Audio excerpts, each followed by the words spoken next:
Bogotá, Colombia. Recorriendo la ciudad. Se realizó un pequeño recorrido por dos puntos importantes para la historia de Bogotá. Después de ello, se llevó a cabo unas preguntas. El recorrido comenzó en la parroquia del Divino Niño del 20 de julio y finalizó con el cementerio central. Las preguntas que se tomaron para el desarrollo del recorrido fueron: primero, ¿qué actividades económicas se desarrollaron alrededor, dentro y fuera del mismo? ¿Qué elementos de sincretismo podemos ver allí?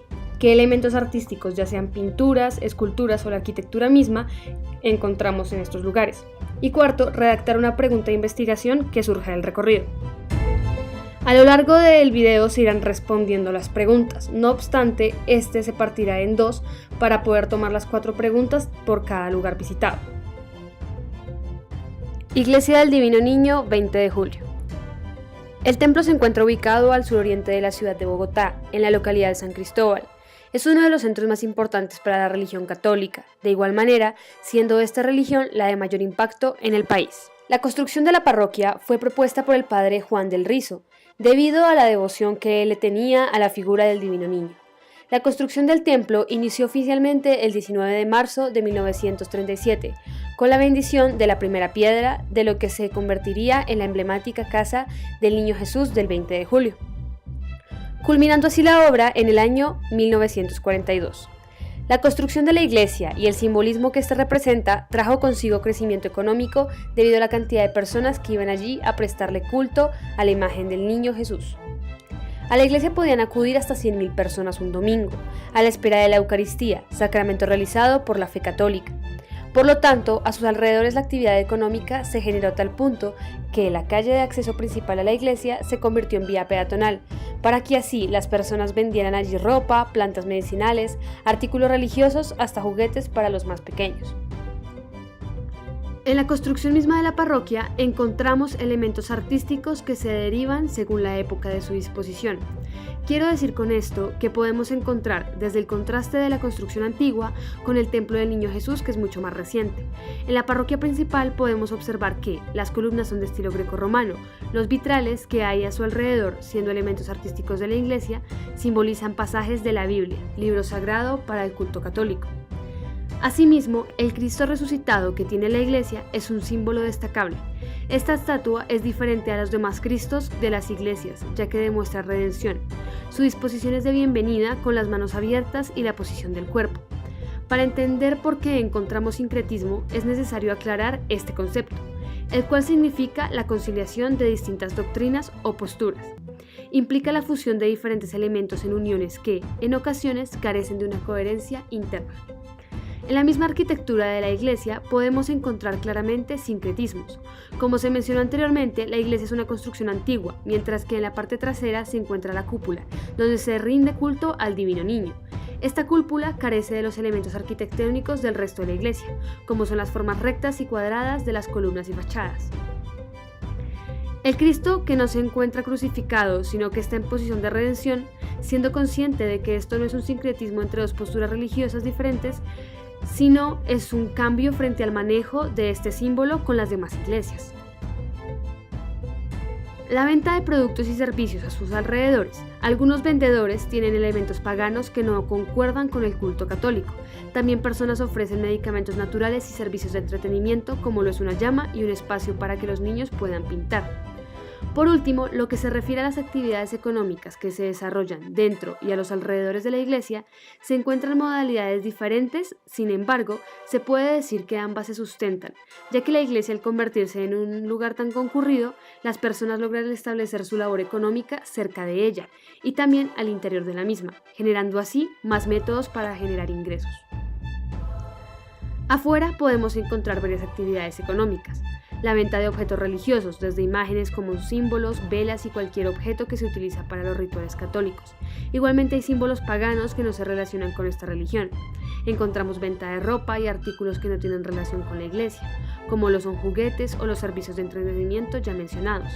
Los restaurantes a su alrededor cumplen un espacio en la actividad económica, ya que se puede almorzar, desayunar o comer algo en cualquier momento del día, si así se desea, antes o después de ir a la parroquia.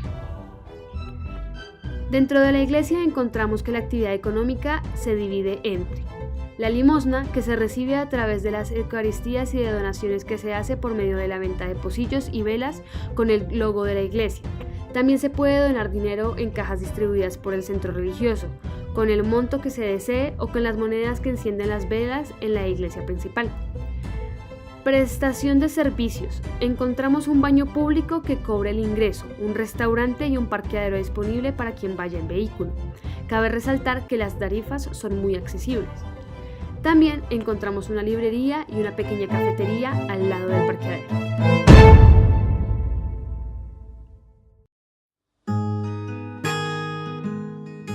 Cementerio Central.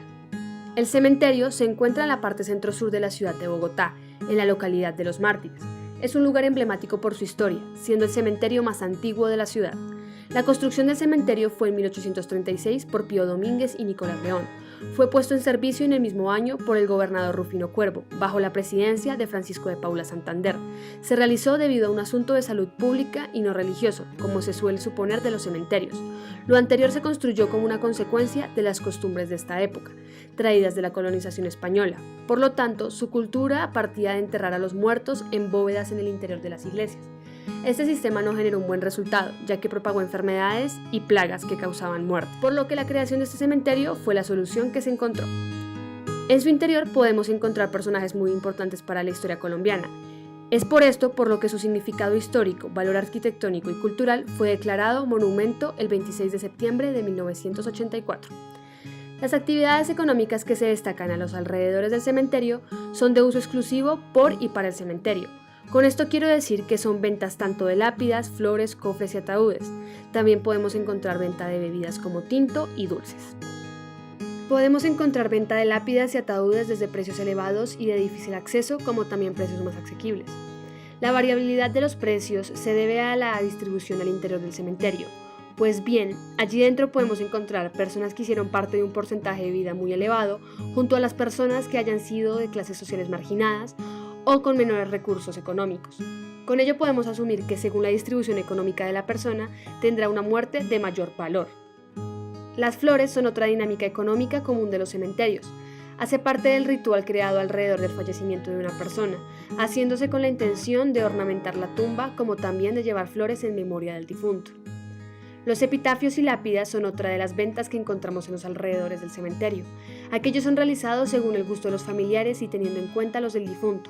Por ende, se observan tanto epitafios como lápidas de mayor o menor complejidad, con dibujos, logos, escudos, frases o símbolos religiosos. Por último, se observa venta de comida con lo que es los tintos, los paquetes de papas, galletas y dulces.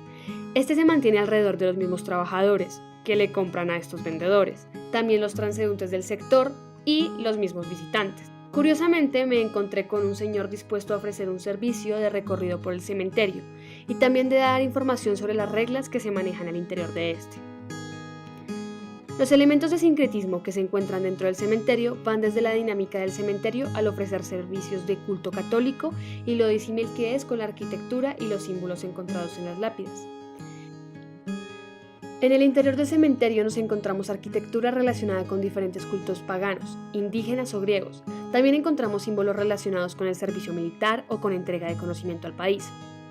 Podemos empezar con la puerta de entrada al cementerio, en la que encontramos al dios Crono, padre del tiempo, con una descripción en latín que traduce: esperamos la resurrección de los muertos, con lo que observamos nuestro primer sincretismo, ya que Cronos proviene de la mitología griega, mientras que la oración, al estar en latín, genera una conciliación entre lo griego y lo católico, ya que esta oración implica la creencia de la resurrección, parte clara de la religión católica. Siguiendo la línea griega, nos encontramos con un panteón, columnas que se alzan como en los templos en Grecia que alababan a Zeus, dios griego.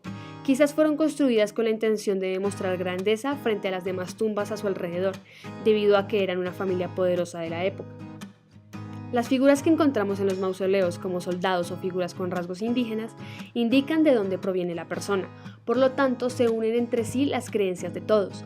De igual manera, están los símbolos que rodean las tumbas, desde escudos de equipos, símbolos de bandas hasta personajes de dibujos animados, este último indicando la muerte de un niño y su gusto por dicho personaje. Por último, se analiza las características arquitectónicas del lugar. El cementerio se ha creado alrededor de la construcción de los mausoleos y las tumbas. Sin embargo, podemos encontrar que el diseño está ligado al siglo XIX. Como se dijo anteriormente, los panteones y mausoleos tienen un diseño único arquitectónicamente, como lo es el Ejército Nacional o el llamado Cementerio Universal. Después del recorrido y del análisis de ambos lugares visitados, las preguntas de investigación que me surgen son: ¿cómo es la distribución del dinero dentro de la Iglesia del Divino Niño del 20 de julio? ¿Qué impacto sociocultural y sociodemográfico tiene criarse en un entorno laboral relacionado con los cementerios? Gracias.